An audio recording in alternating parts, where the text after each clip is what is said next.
The cold bit through Felicity Durant's worn shawl like teeth gnawing on bare bone. And when she looked back one last time at the wagon disappearing into the white curtain of falling snow, she knew with terrible certainty that her husband was never coming back for her. Her hands trembled as she pressed them against her swollen belly, 6 months heavy with child, and tried to understand how Thomas had convinced her to step out of the wagon just moments ago. He had told her he needed to lighten the load to get through a particularly deep drift, that she should walk just for a few minutes while he navigated the treacherous path ahead. She had believed him. God help her. She had trusted the man she married just 8 months prior, the man who had swept into her father's general store in St. Louis with promises of a better life out west, of land and opportunity in the gold fields of California. Now she stood alone on a mountain pass somewhere in the Sierra Nevada, watching the last traces of the wagon tracks fill with fresh powder. The snow fell thick and fast, erasing any path she might follow, and the temperature was dropping as the gray afternoon light began to fade. Felicity had no supplies, no horse, nothing but the thin dress and shawl she wore and the small cloth bag that held her mother's Bible and a few precious keepsakes. She forced her legs to move, stumbling forward through snow that reached past her ankles. Every step felt like wading through cold cement, and her boots were already soaked through. The baby kicked inside her, as if protesting this sudden change in circumstances, and she whispered soothing words she did not believe. Thomas had abandoned her, left her to die in the wilderness because she had become a burden, because the child she carried had made her slow and cumbersome, because whatever vein of cruelty ran through his heart had finally shown itself in full. The wind picked up, howling through the pine trees that lined the pass, shaking loose great clumps of snow that fell with soft thuds to the ground below. Felicity wrapped her arms around herself and kept moving, though she had no idea where she was going or what she hoped to find. All she knew was that stopping meant death, and she would not let her baby die without a fight. Hours passed, or perhaps only minutes. Time lost meaning in the white void that surrounded her. Her feet had gone numb, and she could no longer feel her fingers. Her teeth chattered so violently that she bit her tongue, tasting copper. When she stumbled and fell to her knees, the snow cushioned her landing but soaked through her dress immediately, adding another layer of wet cold to her already freezing body. She tried to stand, but her legs would not cooperate. This was how it would end then. Frozen on a mountainside, her baby dying with her, both of them erased from the world as thoroughly as the wagon tracks had been erased by the snow. She thought of her mother, dead these 5 years, and wondered if she would see her soon. She thought of her father, who had warned her against marrying a stranger, and wished she had listened. The sound of hoofbeats reached her ears, so faint at first that she thought she imagined them. But they grew louder, accompanied by the jingle of tack and the heavy breathing of a horse working hard through deep snow. Felicity lifted her head, squinting through the falling flakes, and saw a dark shape materialize from the white curtain ahead. A man on horseback, leading a pack mule behind him. He was tall in the saddle, broad-shouldered, wearing a heavy coat and a wide-brimmed hat pulled low against the storm. When he caught sight of her kneeling in the snow, he urged his horse forward with a sharp word, closing the distance between them in moments. "Jesus Christ," he said, swinging down from the saddle before his horse had fully stopped. His voice was deep and rough, edged with disbelief. "Madam, what in God's name are you doing out here?" He crouched beside her, and Felicity found herself looking into a pair of startling blue eyes set in a weathered face. He was perhaps 30 years old, with dark hair visible beneath his hat and a jaw shadowed with several days' worth of beard. His face was all hard angles and sun-weathered skin, but his eyes held genuine concern as they swept over her, taking in her soaked dress and shawl, her bare hands red with cold, the obvious swell of her pregnancy. "My husband," she managed to say through chattering teeth. "He left me. Told me to get out of the wagon, and then he just kept going." Something dangerous flashed across the man's face, a fury so intense that it transformed his features for just a moment before he controlled it. "How long ago?" he asked. "I don't know. An hour, maybe more." He cursed under his breath and shrugged out of his heavy coat, wrapping it around her shoulders before she could protest. The warmth that clung to the wool felt like heaven against her frozen skin. "Can you stand?" he asked. I tried. "My legs won't hold me." Without another word, he scooped her up in his arms as if she weighed nothing, pregnancy and all, and carried her to his horse. The animal was a sturdy bay gelding, steam rising from its coat, despite the cold. The cowboy lifted her into the saddle with surprising gentleness, then swung up behind her, wrapping one arm around her waist to hold her steady against his chest. "There's a way station about 3 miles back," he said close to her ear. "Can you hold on that long?" She nodded, not trusting her voice. He turned the horse around and urged it into a careful trot, his arm firm around her middle, his body blocking the worst of the wind. The pack mule followed behind without needing to be led, its bell chiming softly with each step. "I'm Flynn," the cowboy said after a few minutes. "Flynn Morrison. I work cattle for the Richardson Ranch south of Sacramento. Been up in the mountains checking on some strays that wandered up here before the storm hit." "Felicity Durant," she whispered. Thank you for stopping." Any decent man would have done the same. His voice was tight with controlled anger. "Your husband ought to be horsewhipped, ought to be worse than that." She did not disagree. The shock was beginning to wear off now, replaced by a bone-deep weariness and a grief so profound it threatened to swallow her whole. Thomas had seemed so kind during their brief courtship, so earnest in his promises. How had she been so blind? What had she missed that might have warned her of the monster beneath the charming exterior?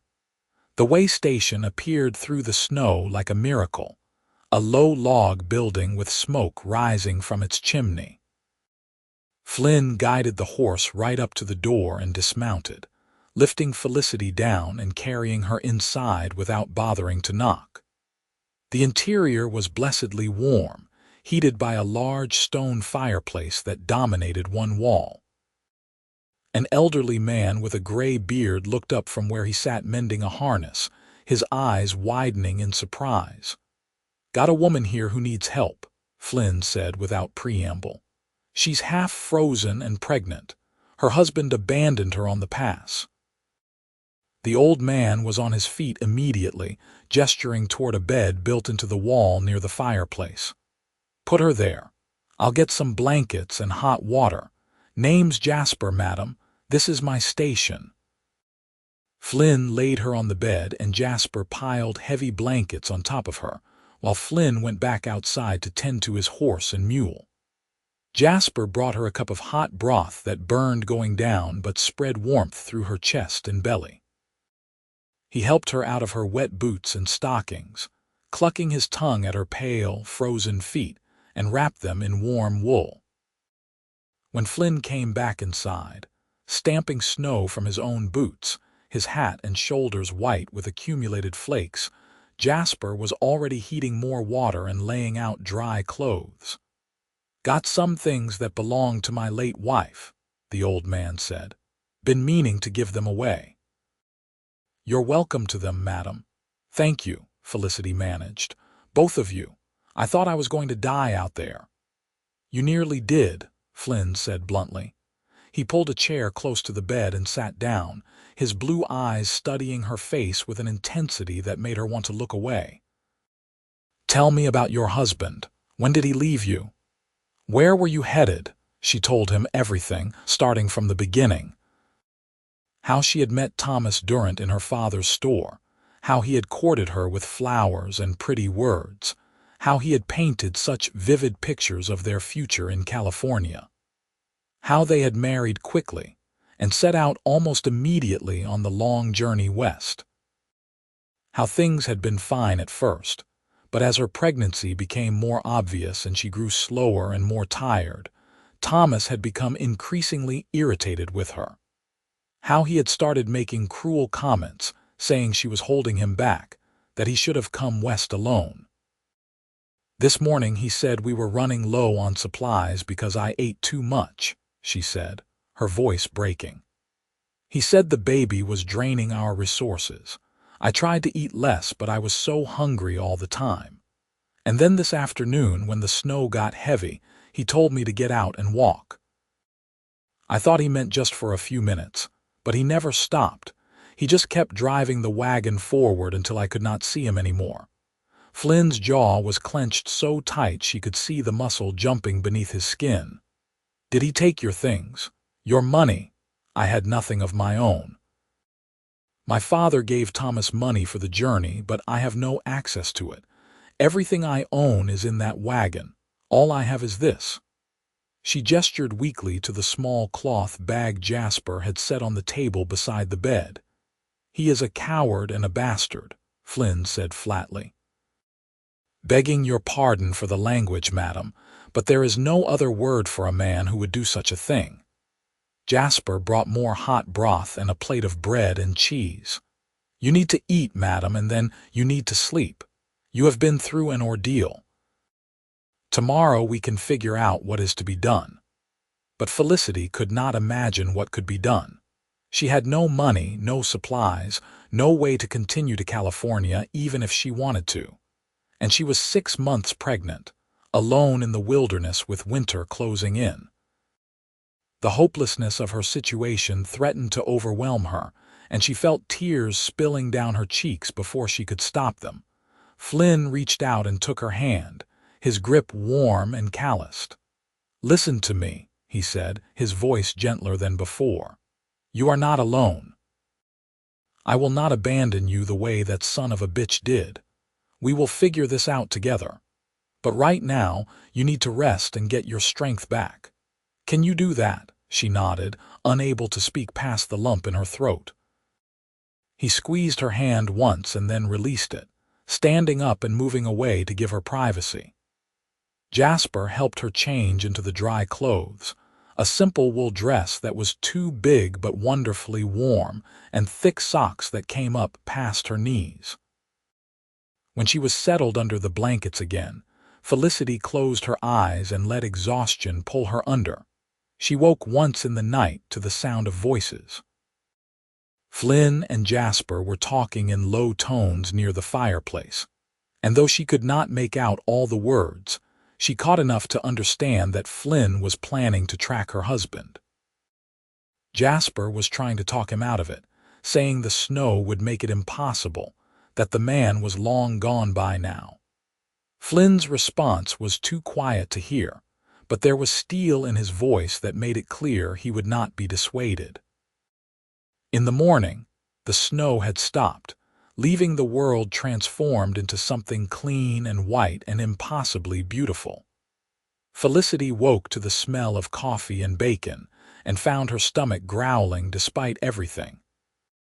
Jasper insisted she eat a full breakfast, and she did not have the strength to argue. Flynn was already outside. She could hear him moving around, the sound of his voice as he spoke to the animals. When he came back in, his face was set in determined lines. "The pass is blocked," he said without preamble. "No one is getting through for at least a week, maybe more. Even if I wanted to track your husband, I could not do it now. The snow is too deep and there are drifts 20 feet high in places." "So he got away," Felicity said dully. "For now." Flynn poured himself a cup of coffee and sat down across from her. "But here is what we are going to do. When the pass clears enough for travel, I am taking you back down to Sacramento. I have a cabin there, nothing fancy, but it is warm and dry and there is plenty of room. You can stay with me until the baby comes and you figure out what you want to do next. She stared at him. I cannot ask you to do that. You do not even know me. You are not asking. I am offering. His blue eyes were steady on hers. I cannot leave you here and I cannot send you on alone. So you will come with me and that is the end of it. But what will people think? An unmarried woman living in your cabin. A faint smile touched his lips, the first she had seen from him. People in Sacramento know me. They know I am not the type to take advantage of a woman in a bad situation. And if they want to gossip, let them. I have never cared much what others think of me. Jasper nodded his approval. Flynn is a good man, madam, one of the best I have known. You will be safe with him. Over the next week, as they waited for the pass to clear enough for travel, Felicity learned that Jasper was right. Flynn Morrison was indeed a good man, perhaps the best she had ever encountered. He was patient and kind, never pushy, always respectful of her space and her grief. He kept her entertained with stories of his work on the Richardson ranch, of the cattle drives and the wild horses he had helped to break, of the characters he had met in his years working across California. He had come west in 1862, he told her, when he was just 18 years old, looking for adventure and a chance to make his own way in the world. He had worked odd jobs at first, mining and logging and anything else that would pay, until he found his calling working with cattle and horses. He had been with the Richardson ranch for 5 years now, and had saved up enough money to buy his own small piece of land just outside Sacramento. It is not much, he said. Just 40 acres and a cabin, but it is mine, paid for with honest work. I have been fixing it up slowly, adding on a room here and there. I figured someday I might find a woman willing to share it with me, but so far that has not happened. Why not? Felicity asked. You are a good man. Surely there are women who would be happy to marry you. He shrugged, looking slightly uncomfortable. I am not much for social gatherings and such. I spend most of my time with the cattle, out on the range, and the women I have met, well, they wanted things I could not give them. Fancy dresses and trips to San Francisco and a husband who would talk more than I do. I am a simple man, Felicity. I like simple things. Hard work, an open sky, and a hot meal at the end of the day. That does not appeal to most women. She thought about that, about what appealed to her. Thomas had appealed to her with his smooth words and grand promises, and look where that had gotten her. Flynn, with his quiet competence and genuine kindness, was worth 100 men like Thomas. She said as much, and he looked startled, then pleased. That is kind of you to say, he said quietly. But you have been through hell. Anyone would look good compared to the man who abandoned you. No, she said firmly. You are good on your own merit. You saved my life, Flynn. You did not have to do that. You could have ridden past me. Many men would have. No decent man would have, he repeated, the same words he had said that first day. But she was beginning to understand that Flynn's definition of decent was much higher than most people's.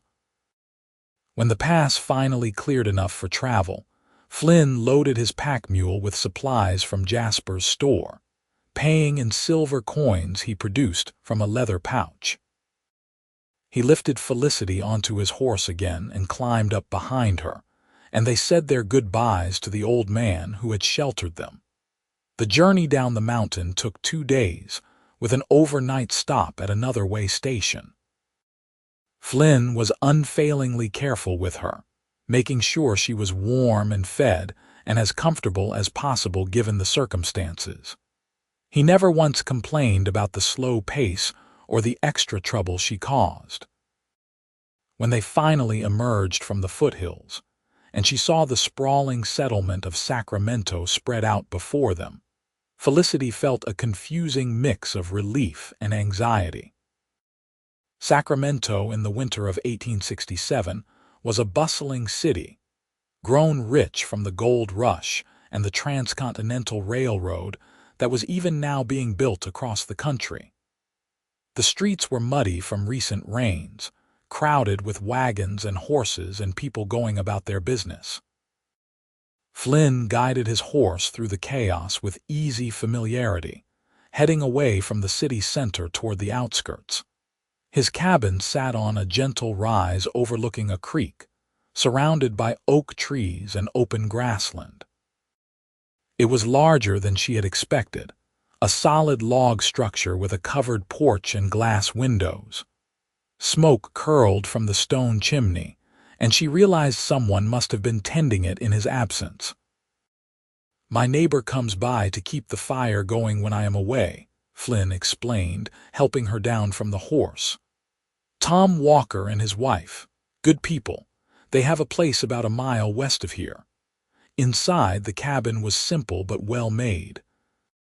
The main room held a stone fireplace, a table and chairs, a small kitchen area, and a comfortable-looking couch.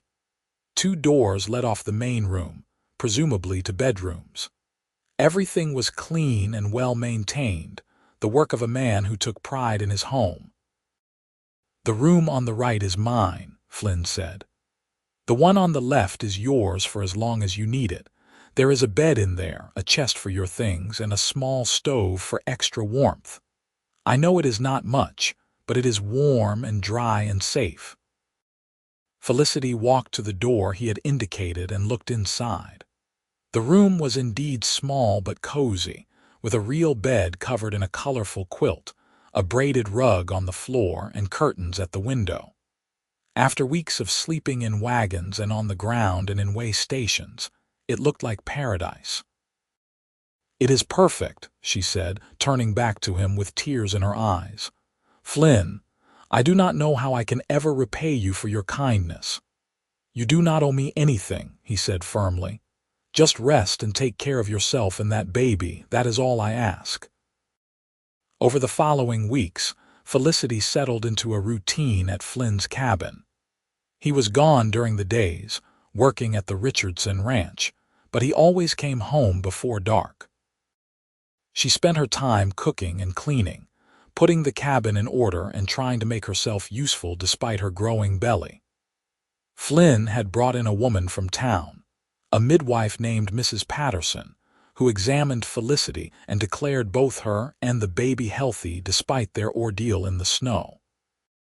"You are lucky," the older woman said. "Lucky that Cowboy found you when he did. Another hour and you would have frozen to death, you and the little one both." Felicity knew she was right. She thought often of how close she had come to dying on that mountain pass and of the man who had saved her. Flynn Morrison was becoming more precious to her with each passing day, though she tried to hide her growing feelings. She was still technically a married woman, though the thought of Thomas made her feel sick, and she was pregnant with another man's child. What could she possibly offer Flynn except trouble and scandal? But her heart did not care about practicalities. Every evening when she heard his horse approaching, her pulse would quicken with anticipation. Every meal they shared across his rough-hewn table felt like a gift. Every conversation, whether about his work or her past or the future of the baby, felt intimate and precious. She could see that he was drawn to her too, though he was careful to maintain proper boundaries. Sometimes she would catch him watching her with an expression in his blue eyes that made her breath catch. Sometimes his hand would linger on hers a moment too long when he helped her up from a chair. But he never pushed, never made her uncomfortable, always the perfect gentleman. One evening in early February, as they sat by the fire after dinner, Flynn brought up the subject they had both been avoiding. "Have you thought about what you want to do?" he asked. "About your husband, I mean. Are you still married in the eyes of the law and what that means for you and the baby?" Felicity set down the shirt she was mending, one of Flynn's that had lost a button. "I have thought of little else," she admitted. "I suppose I am still married, though Thomas tried to kill me as surely as if he had shot me. I do not know where he is or if he is even still alive." and I do not know what rights I have as a woman. Can I divorce him for abandonment? Would any court believe my story? There is a lawyer in Sacramento who might be able to help, Flynn said. His name is Albert Foster. He has a reputation for taking on difficult cases and for caring more about justice than about his fee. Would you like me to speak with him? Yes, she said immediately. Yes, please. I do not want to be tied to Thomas for the rest of my life. I want to be free of him, legally and in every other way. Flynn visited the lawyer the next day and returned with news that was both encouraging and frustrating. Mr. Foster believed that Felicity had grounds for divorce based on abandonment and attempted murder, but the process would be lengthy and complicated.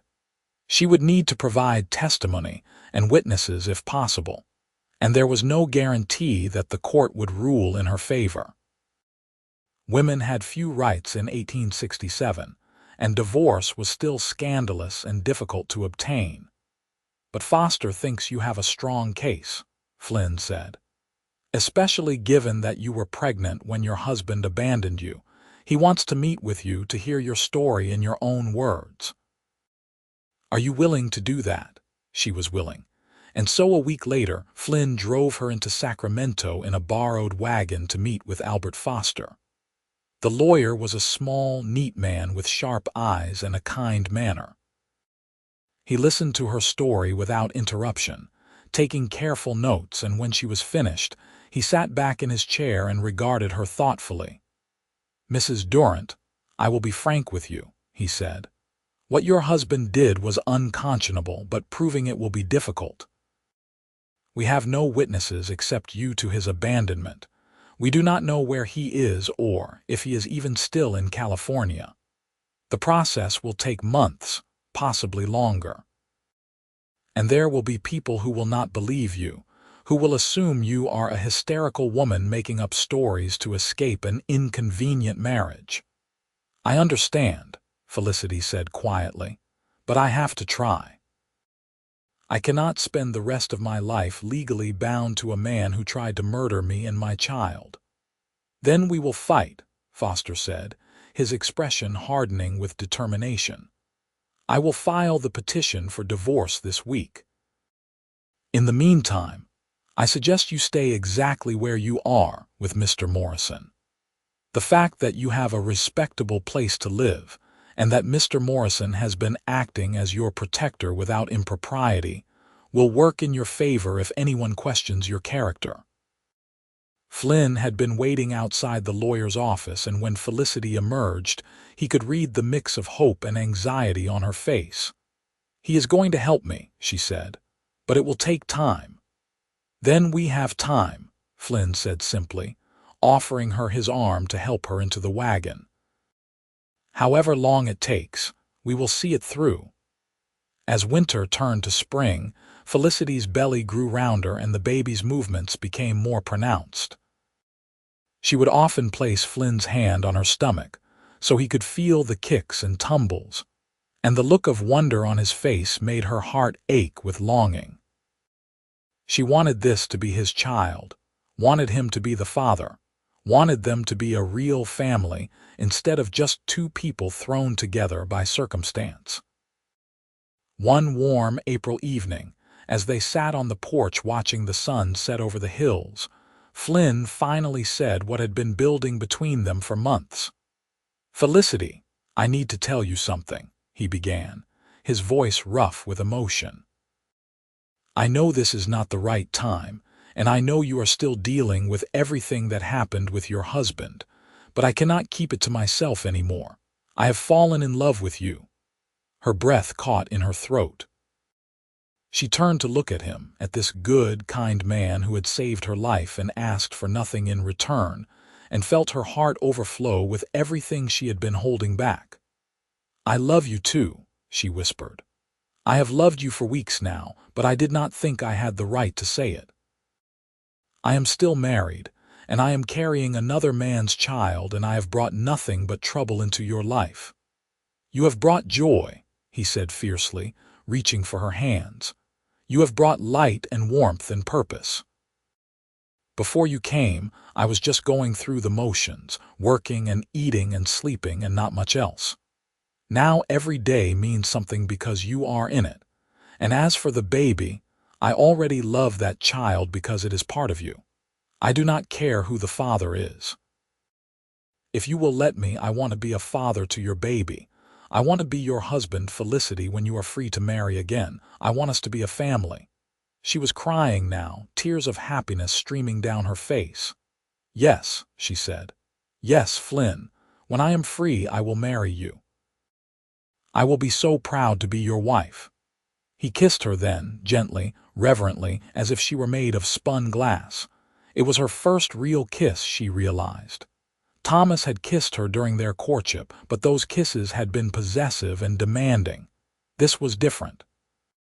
This was love and promise and hope, all wrapped into one perfect moment. The baby arrived on a warm morning in late May, after a long night of labor that left Felicity exhausted but exhilarated. Mrs. Patterson attended the birth, and Flynn paced outside the bedroom door for hours, wearing a path in the floorboards. When the midwife finally opened the door and told him he had a healthy baby boy, his face lit up with such pure joy that Mrs. Patterson laughed. "Go on in," she said. "Your woman wants to see you." Felicity was propped up in bed, pale and tired but smiling, holding a small bundle wrapped in soft blankets. When Flynn came to her side, she pulled back the blanket to reveal a tiny red face, eyes squeezed shut, a cap of dark hair on the perfectly formed head. "He is beautiful," Flynn breathed, reaching out to touch one small hand. The baby's fingers curled around his thumb and held on tight. "What will you name him?" "I was thinking we could name him together," Felicity said softly, "if that is all right with you. I know he is not yours by blood, but you are the only father he will ever know." Flynn looked at her, his blue eyes bright with unshed tears. "I would be honored. What do you think of Samuel? It was my grandfather's name." "Samuel Morrison," she said, testing the sound of it. "I love it." "Hello, Samuel. Welcome to the world, little one." In the months that followed, they fell into the rhythms of new parenthood.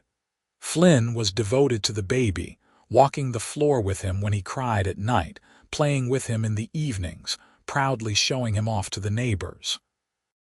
Felicity watched him transform from a solitary cowboy into a loving father, and fell even more deeply in love with him. The divorce proceedings ground slowly forward. Thomas Durant was eventually located in San Francisco, where he had apparently started a new business selling mining equipment.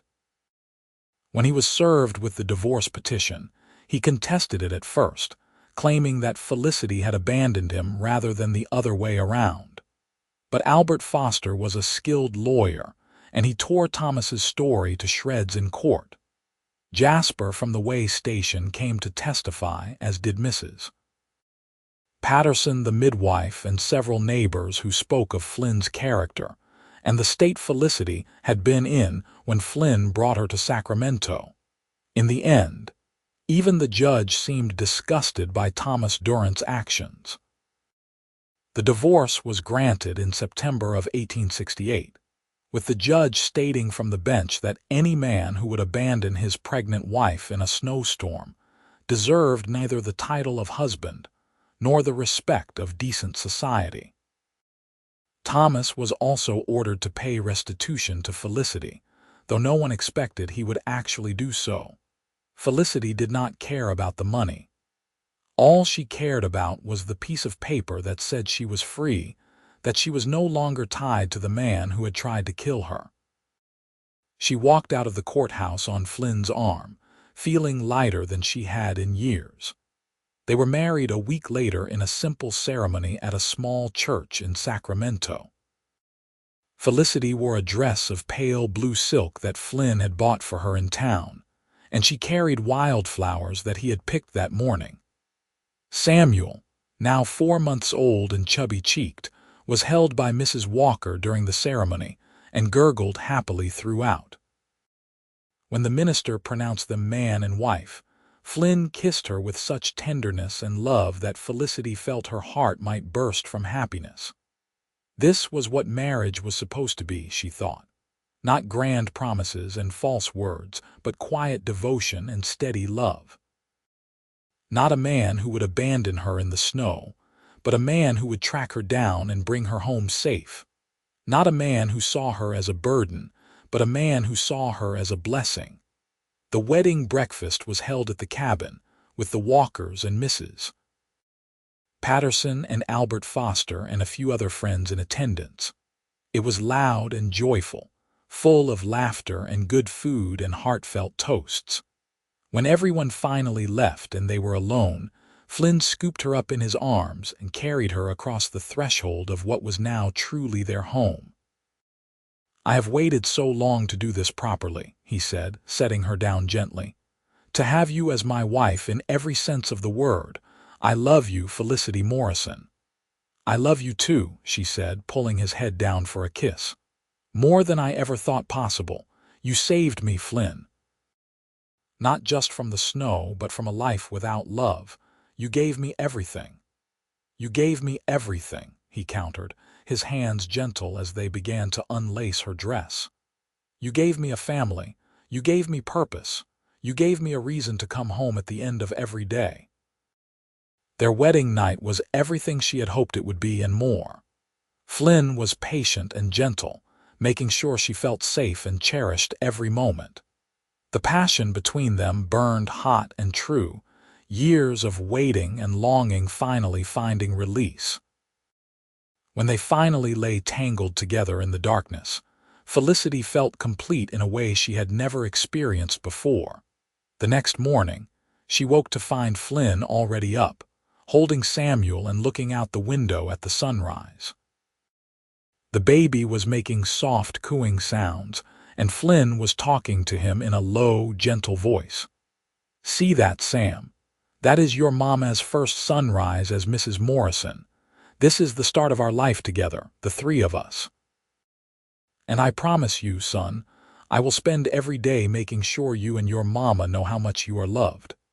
Felicity felt tears prick her eyes at the sweetness of the scene. This was her family now. This good man and this precious child. Everything she had lost when Thomas abandoned her, she had found again in a better form with Flynn.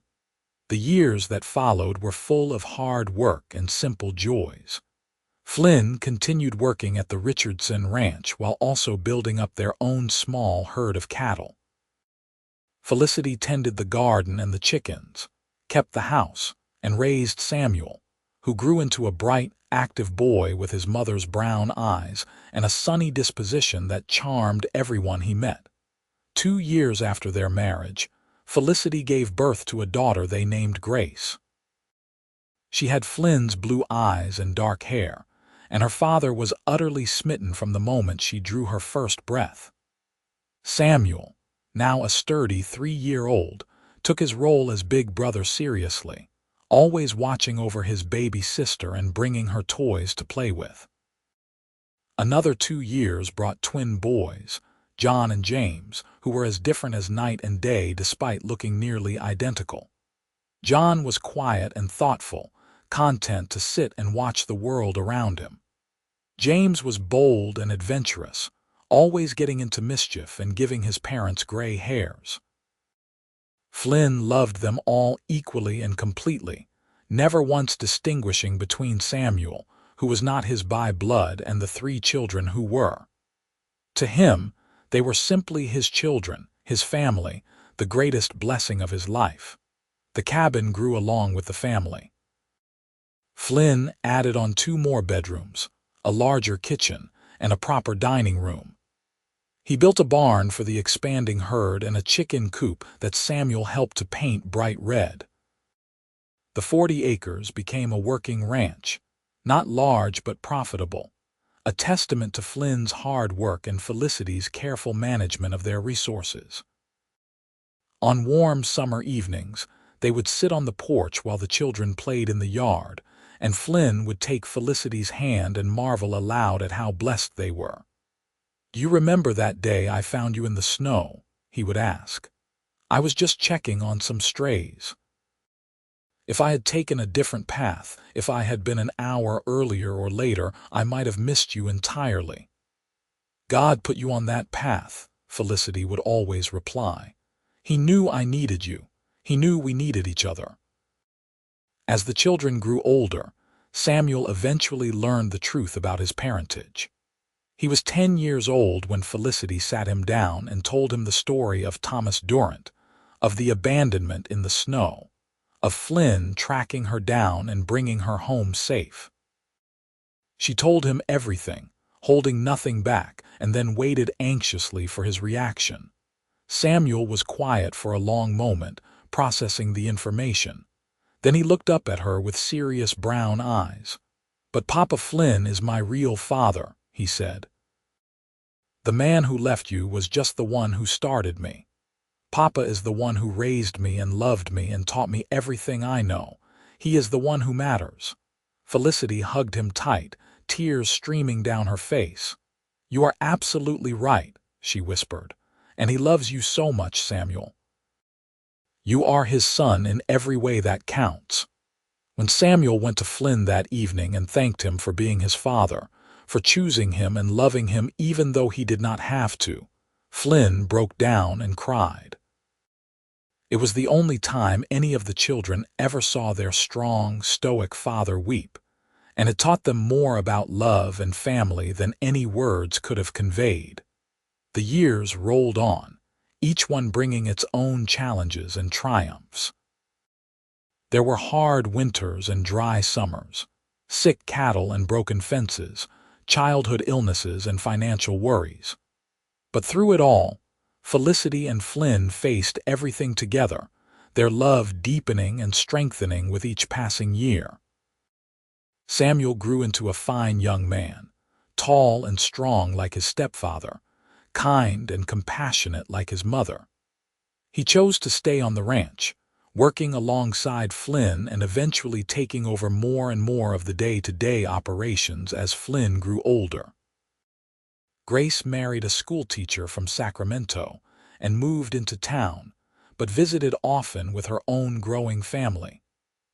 John became a lawyer like Albert Foster, who had become a family friend over the years. James, true to his adventurous nature, joined the cavalry and sent letters home from his postings around the West. On their 20th wedding anniversary, Flynn surprised Felicity with a trip to San Francisco. It was the first time either of them had left Sacramento in years, and they felt like wide-eyed children as they explored the bustling city. They stayed in a fine hotel, ate in fancy restaurants, and walked along the waterfront holding hands like young lovers. On their last evening, as they watched the sun set over the Pacific Ocean, Flynn turned to Felicity and said, "You have any regrets about how we came together, about the life we have built?" She looked at him, at this man who had saved her life and then made that life worth living, who had loved her unconditionally and raised her children and built a home with her through 2 decades of joy and sorrow. "Not a single one," she said firmly. "Thomas Durant did me a favor when he abandoned me in that snow, though he did not know it. If he had not, I would never have found you. I would never have known what real love feels like. So no, my darling, I have no regrets, only gratitude." "I feel the same," Flynn said, his voice thick with emotion. "Finding you that day was the best thing that ever happened to me. You are my heart, Felicity. You always will be." They kissed as the sun dipped below the horizon, and Felicity felt the same flutter of excitement she had felt on their wedding night all those years ago. Some loves fade with time, she thought. But theirs had only grown stronger, forged in hardship and tested by time, as enduring as the mountains where their story began. When they returned to the ranch, they found their children and grandchildren waiting for them with a surprise party. The house was decorated with flowers and ribbons, and a huge meal had been prepared. As Felicity looked around at all the faces she loved, at the family that had grown from that desperate moment in the snow 20 years before. She felt overwhelmed with happiness. Samuel stood up to make a toast, his own children clustered around him. "To my mother and father," he said, his voice carrying across the crowded room. 20 years ago, Papa found Mama when she was lost and brought her home, but the truth is they found each other. They built this family, this home, this life we all share. They taught us what love looks like, what commitment means, what family truly is. So here is to 20 more years and 20 more after that. To Felicity and Flynn Morrison, the best parents anyone could ask for. To Felicity and Flynn, everyone chorused, raising their glasses.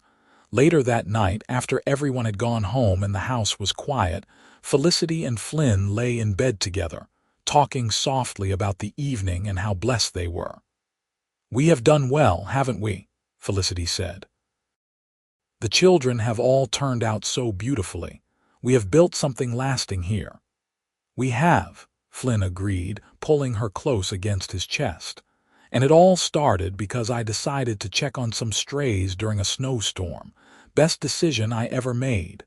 She smiled in the darkness. "You know what I think about sometimes? What happened to Thomas? If he is still alive somewhere, if he ever thinks about what he did." "Do you want to know?" Flynn asked carefully. "No," she said after a moment. "He is part of my past, but you are my present and my future. Whatever became of him is not my concern. I forgave him years ago, not because he deserved it, but because holding on to that anger and hurt was not good for me or for our family. I let it go, and I have never looked back." "You are a remarkable woman," Flynn said, kissing the top of her head. "Have I mentioned that lately?" "Not in the last few hours," she teased. "You are getting lax in your old age, Cowboy." He laughed, the deep, warm sound she had come to love so much over the years. "Old age? I am not even 50 yet. I have plenty of years left to tell you how remarkable you are." They fell asleep like that, wrapped in each other's arms, as comfortable and content as if they had been together for 100 years, instead of 20. Their love was the kind that poets write about and singers sing about, the kind that survives anything because it is built on a foundation of mutual respect and genuine affection and unwavering commitment. The seasons continued to turn. More grandchildren were born, and then great-grandchildren. The ranch prospered under Samuel's management, growing into one of the most successful cattle operations in the region. Flynn finally retired from the day-to-day work, content to sit on the porch and watch his family thrive. Felicity spent her days tending her garden and spoiling her grandchildren, and writing down the story of their lives for future generations to read. On a crisp autumn day in 1895, Flynn woke feeling strange. His chest was tight, and there was a heaviness in his left arm that worried him. But when Felicity suggested sending for the doctor, he waved her off. "I am fine," he insisted. "Just getting old." But he was not fine. That afternoon, while sitting on the porch watching the leaves fall from the oak trees, Flynn Morrison quietly passed away with Felicity holding his hand. He was 71 years old, and he died as he had lived, surrounded by love and beauty and peace. Felicity's grief was profound but not bitter. They had been together for 27 years, and they had packed more love and joy into those years than most people experience in a lifetime. At his funeral, the church was so full that people stood outside to pay their respects. Person after person stood up to speak about Flynn's kindness, his integrity, his generosity. Listening to the tributes, Felicity felt a fierce pride in the man she had married, the man who had saved her life and then filled it with meaning. Samuel gave the final eulogy, speaking of the father who had chosen to love him, who had taught him everything about being a man, who had shown him through daily example what it meant to live with honor and compassion. "My father was a cowboy," he said, his voice breaking. He worked with cattle and horses. He wore dusty boots and sweat-stained hats, and his hands were always rough from hard work. But he was also the gentlest man I ever knew. He could calm a spooked horse with a whisper, and he could calm my fears the same way. He loved my mother with a devotion that never wavered, not for a single day. He loved all of us completely, unconditionally, forever. And though he is gone from this world, his love remains. It lives on in every one of us who was blessed to call him father, grandfather, friend. Rest well, Papa. You earned it. Felicity lived another 12 years after Flynn's death, surrounded always by her children and grandchildren. She never remarried, never even considered it. Flynn had been her one true love, and she was content to live on their memories until they could be reunited. She spent her final years telling stories to her great-grandchildren, making sure they knew about the cowboy who had tracked their great-grandmother down in the snow and brought her home safe, who had loved her fiercely and raised her children and built a legacy of love that would endure for generations. When Felicity Morrison died peacefully in her sleep in 1907, at the age of 68, she was buried beside Flynn on a hill overlooking their ranch. The double headstone reads simply, Flynn Morrison, 1824–1895, and Felicity Morrison, 1839–1907. Beloved parents and grandparents. United in life, united in death, united forever in love. On the day of her funeral, snow began to fall, soft and gentle, covering the cemetery in a blanket of white. Samuel stood at his mother's grave with his own grown children and grandchildren around him, and he told them the story one more time. How his mother had been abandoned in the snow by a cruel man, how his father had found her against all odds, how their love had been forged in hardship and had endured through decades of joy and sorrow. Remember this, he told the youngest ones, who were seeing snow for the first time. Love is not always easy. Sometimes it comes to you when you are at your lowest point, when you have lost everything and think you cannot go on. But if you are brave enough to accept it, if you are strong enough to nurture it, love will sustain you through anything. My parents proved that. They took a tragedy and turned it into a triumph. They took a moment of despair and built a lifetime of happiness. And that legacy, that love, lives on in all of us. As the snow fell gently on the graves of Flynn and Felicity Morrison, their story became part of the family lore, passed down through generations. Children who never met them grew up hearing about the cowboy who saved the pregnant woman in the snow, about the love that bloomed from tragedy, about the family that was built on a foundation of kindness and devotion and unwavering commitment. And in a world that often seems dark and cruel, their story served as a reminder that goodness still exists, that heroes can be found in the most unlikely places, that love can emerge from even the worst circumstances, and that sometimes the end of one road is just the beginning of a much better journey. The ranch still stands today, run by the descendants of Samuel Morrison, who was not Flynn's son by blood but was his son in every way that mattered. On the porch of the main house hangs a plaque that tells the story in brief, ensuring that visitors know the history of the place. And on cold winter nights when the snow falls in the foothills of the Sierra Nevada, people say you can sometimes see two figures walking hand in hand through the white landscape, a tall cowboy and the woman he loved, together for all eternity, just as they promised each other so many years ago. Their love story began with abandonment and despair, with snow and cold and near death. But it ended with triumph and joy, with children and grandchildren, and a legacy that would never fade. Felicity Durant had been left to die in the wilderness by a man who had promised to love her. But Flynn Morrison had tracked her down and brought her home safe, and in doing so, he had given her something far more precious than mere survival. He had given her a life worth living, a love worth celebrating, and a family that would honor their memory for generations to come. And that, in the end, is what matters most. Not how a story begins, but how it unfolds, and most importantly, how it ends. The story of Flynn and Felicity Morrison ended not with tragedy but with triumph. Not with loss but with legacy. Not with despair but with a love so profound and enduring that it transcended death itself, and lived on in the hearts of everyone who heard their tale.